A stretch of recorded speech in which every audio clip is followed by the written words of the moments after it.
If you wind up with a lengthy franchise and a continuously evolving story within it, you may run into some classic issues. You finish off a villain in your first story, therefore he becomes your benchmark of quality, which means that the villain that follows needs to feel like a more impactful clash in some way. Once you do this cycle for a couple of games, you may even decide to topple some of your major villainous groups in the process, even if they were once central to the core conflict of the series. However, what if you reach such a massive shift in your world building that some of your franchise's biggest staples can't return wholesale anymore? Well, that's what we're dealing with today.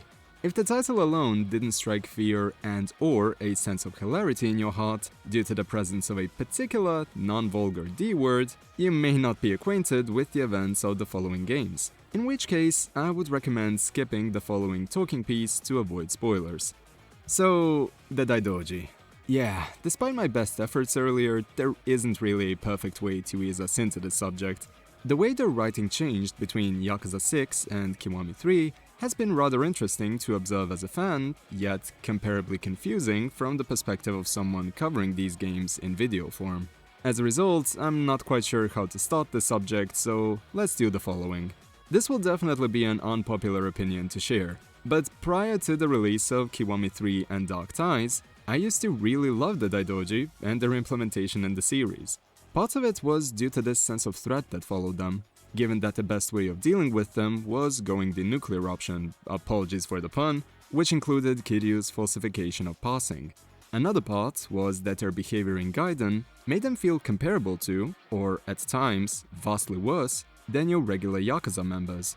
While we've seen a fair share of cutthroat behavior, betrayals, and general infighting of various degrees across a variety of families and clans, Yakuza still maintain this semblance of respect for the lifestyle and preach about the values of bonds and honor among the most memorable specimen of the series. The Daidoji, however, have no such interests.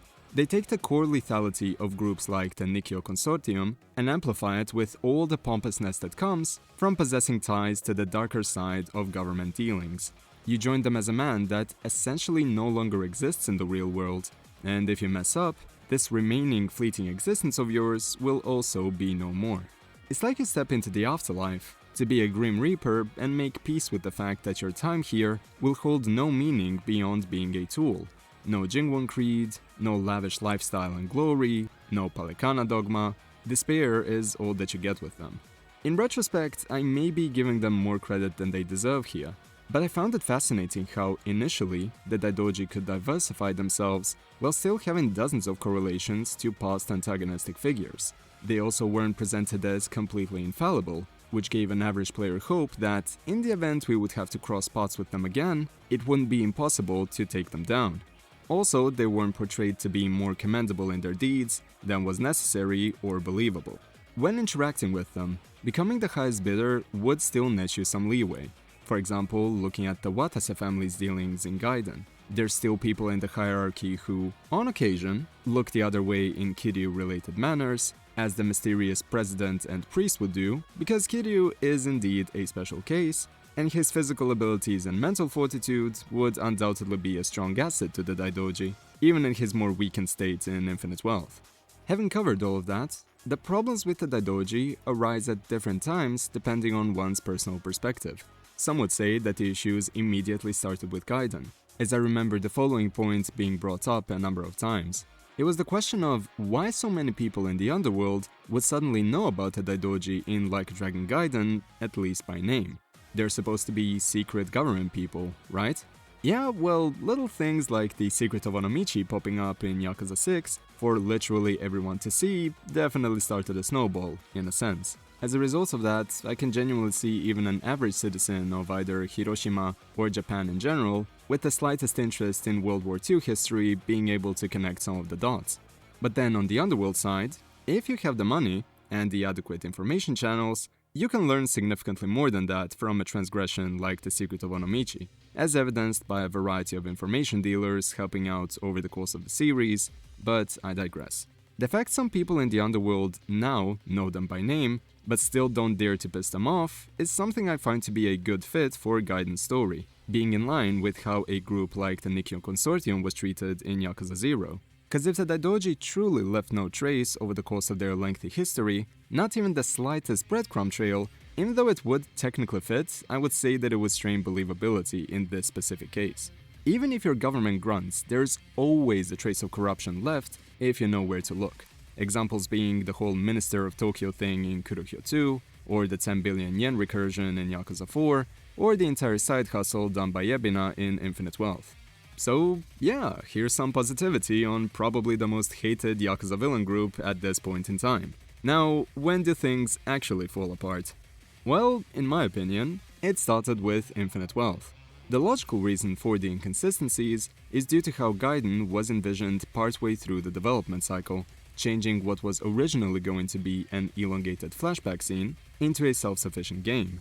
This is why we see the change in Hanawa from being just a stereotypical handler at the start of his time in Infinite Wealth, which is indeed in line with his writing at the beginning of Gaiden, to him later evolving into someone with an evident impact on Kiryu, which coupled with the resolution of Gaiden, would lend some more credence to the Daidoji leeway that was present at the end of Infinite Wealth.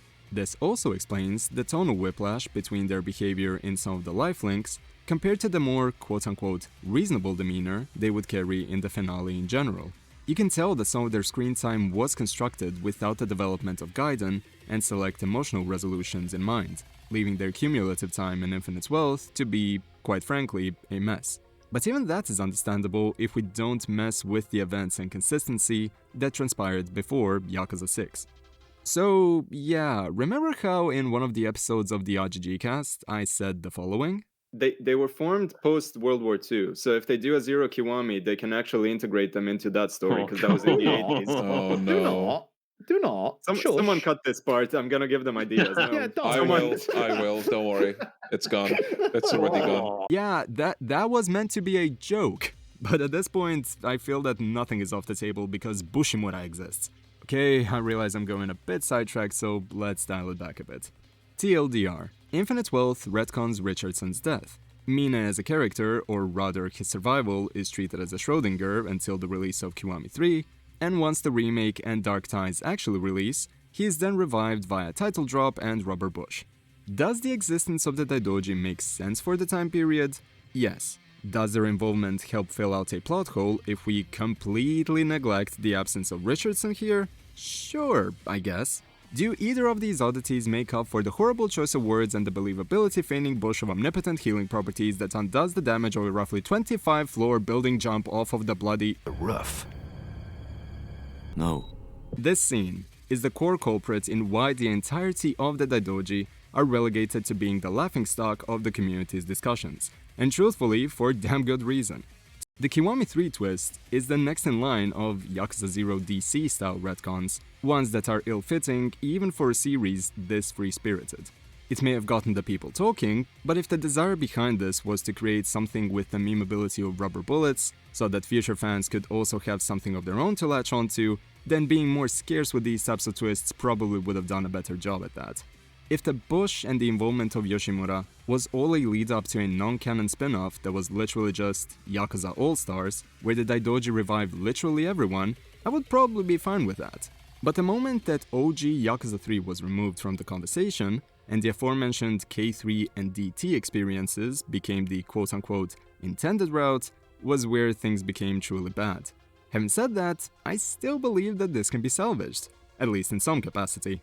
Messy build-ups with great payoffs happen somewhat frequently with Yakuza, Yakuza 5 being one of the better examples of that, which still delivered a fantastic finale for every protagonist.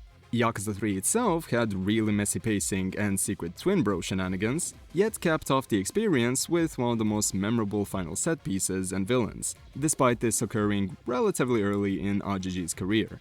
Provided no more baffling revivals take place, even the current setup could show promise. Let's say the next mainline has the Daidoji serve as the main obstacle.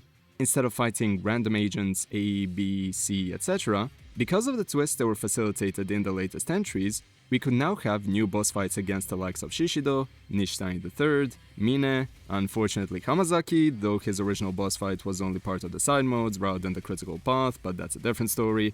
A lot of things are currently on the table. So all that we have to worry about right now is that the aforementioned table doesn't break under pressure. My final take on this, at least for the time, is as follows. The Daidoji aren't a bad narrative tool, they're just being woefully misused at the moment.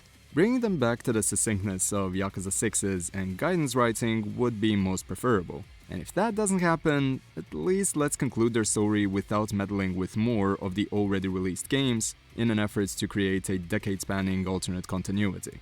Let the Daidoji be their own thing for the latest numbered entries and not a means of undoing the classic Kiryu saga. I genuinely think that more people would also warm up to them in the future by doing so, but that's just a personal opinion as always. I realized that this was a less than elaborate cutoff for the general discussion, but honestly I could see myself holding like a 3-hour conversation of the RGG cast with my fellow mates just talking about the Daidoji, and yet by all accounts, we may not need to worry about them for the foreseeable future. Hence why I released this shortcut version of a discussion piece to hopefully get a more grounded conversation on the matter going. Unless Stranger Than Heaven features a cameo from them in a few months' time, we should indeed be safe from Daidoji-related debates on them before Like a Dragon 9. Again, not counting this video. Either way, with all the general play pieces being laid out bare, let me know your thoughts about this group and their effect on the current RGG storytelling. Do you think they can truly have a turnaround in the public opinion surrounding them? Do you think a reset is in order? Whatever comes to mind regarding the Daidoji, feel free to share it in the comments. That will be all for today, so thank you for your time, and I look forward to seeing you again. So, until next time, take care of yourselves, and have a great day. Cheers!